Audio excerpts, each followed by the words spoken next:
Good morning, everybody. Hey, if you were on a few minutes ago, I was trying to go live from my car. Something happened. Who knows what? It didn't work. But I am still in my car. But this time, I am not driving. And I want to get to my content. I want to let everybody get on with their day. If you're watching, thank you. If you watch at a later time, thank you. If you have any feedback or encouragement, like let's say you can't hear what I'm saying, let's say it's not working, let me know. If it's a bad angle, if this is a bad medium, let me know. I want to talk about today Fannie Mae's mortgage lender sentiment survey. There's a couple of key topics that I want to share, and then I want to give some additional insights. So on this survey, and it's a survey of 200 C-suite executives, and it's a range from depository banks, credit unions, and IMBs. And well, I'm going to give you the summary responses. The truth is the answers are different, sometimes strikingly different between each type of lender. Let's get on to the first thing, top business priorities for 2024. The top business priority, it's a new number one, is acquisition and retention of talent. And that's interesting. And the survey didn't go into depth to explain what type of talent. It didn't make it seem like it was loan officers. A lot of the respondents were leadership is retiring, leadership is getting older, we need to replenish leadership. Our focus this year is finding, developing, and retaining new leaders. So 34%, that was number one for 34%. 34% say finding and retaining talent. Number two response is cost cutting. Now, cost cutting was number one last year. It's 31% of the respondents said cost cutting is the number one goal this year. I will tell you, those responses range dramatically, with IMBs being super high. I think it was 38%, and bank and credit unions being less focused on cost cutting. So the type of lender you are really made a difference. The third answer for top business priority of 2024 was 29% say streamlining their business processes. And I assume that means fulfillment processes, origination and fulfillment processes. Once again, the answers were dramatically different between the three different types of lenders. With banks, this was a lower priority, mainly because they probably already spent $1 gazillion on business processes. So number one, once again, 34% was talent, acquisition, and retention. Number two, 31% was cost cutting. Number three was 29% business streamlining. And then this is very interesting. The number four response, really interesting. 25% of respondents said creating new products. And of that, by far, there was IMBs that were most interested in creating new products. So IMBs want to cut costs, create new products, and get business efficiencies. It's an interesting thing. So let's go to what's the likelihood of a recession. The question is, what's the likelihood of a recession in the next 24 months? And the response was 63% of respondents thought, or 66% of respondents thought it was either very likely or somewhat likely for the U.S. to have a recession in the next 24 months. So 66%, 2/3. What's interesting about that response is last year during this survey, 93% of respondents said it was likely to have a recession. So the amount of people that forecast a recession in the next 24 months has declined significantly, whatever that means. The next question, and this is a really interesting question. I'm only going through the top answers. You can go through, you can look this up. It's publicly available. It's Fannie Mae's Lender Insight Survey, right? I'm gonna give you the top respondents. This is the top risk factors that C-suite executives think that the mortgage industry may face in the next year. And if you go there, they'll list 12 things. I'll tell you, 6 of them make sense, and 6 of them are all bureaucratic kind of stuff that you and I wouldn't think are risk factors. But so number one risk factor is housing supply. So 64% were concerned that there's not enough housing supply. 59% believe mortgage rates are going to affect future volume. And 35% said that household debt level will prevent people from being able to afford to buy a house. Interesting, right?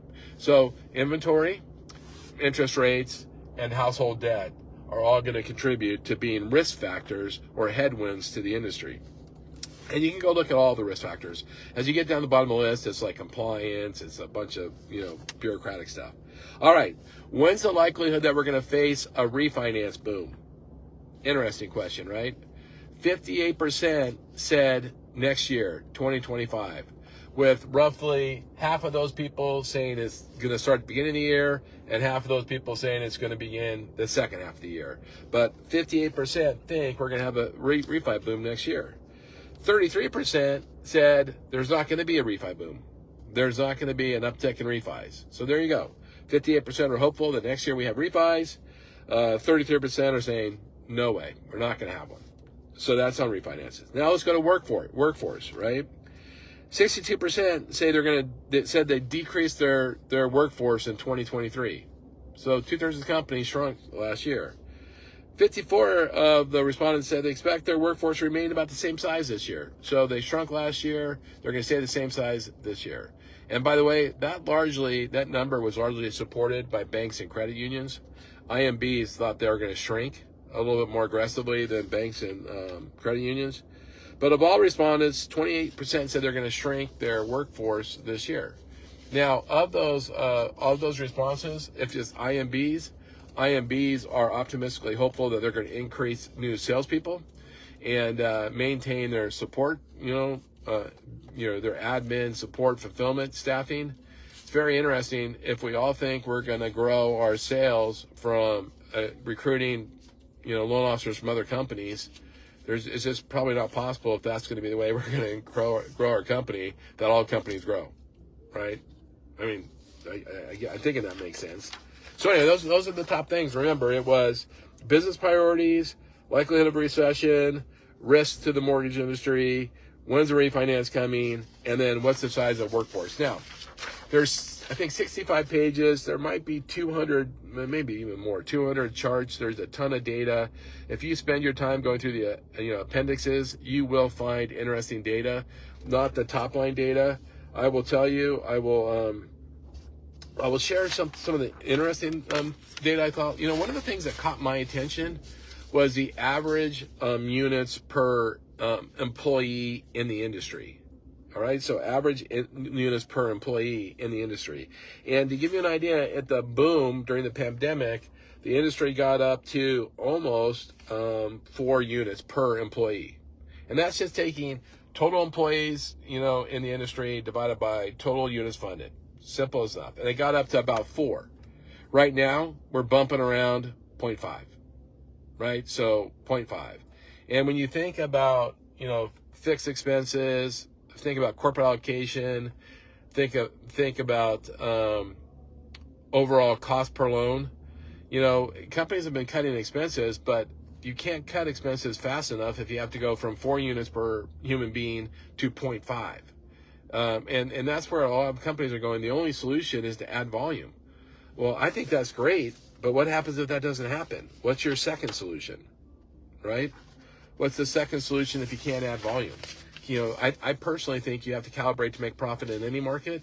And if the market dictates that you're doing half a loan per, human being, you got to figure out how to make half a loan profitable, or you got to figure out how to do it with fewer human beings.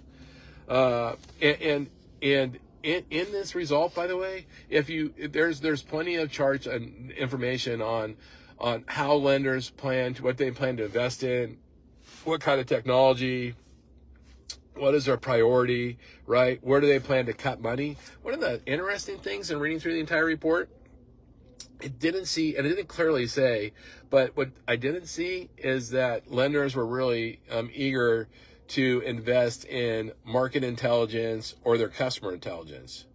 There is a category for analytics and business intelligence, but I think that's more, Tableau type of number crunching. It's not giving us information on the market. And I was surprised that wasn't a priority, that we want to see our customer intelligence, we want to see analytics about how we're doing with our customers. Like that would be number one on what I'm going to invest in. But that didn't seem super high. It did kind of show up on a sub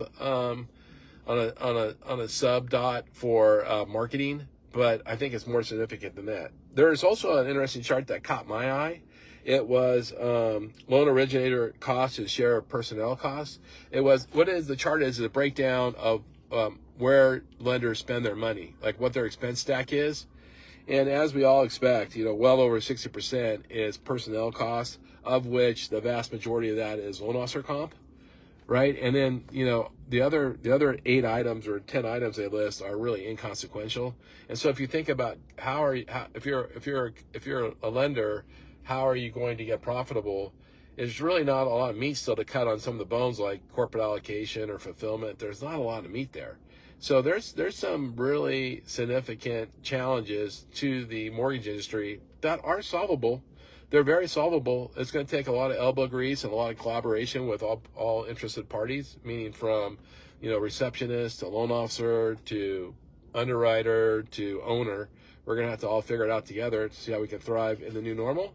Thank you, by the way, for letting me practice in a new medium in my car, driving around. This is my second attempt. The first attempt didn't work. For all I know, this attempt didn't work either.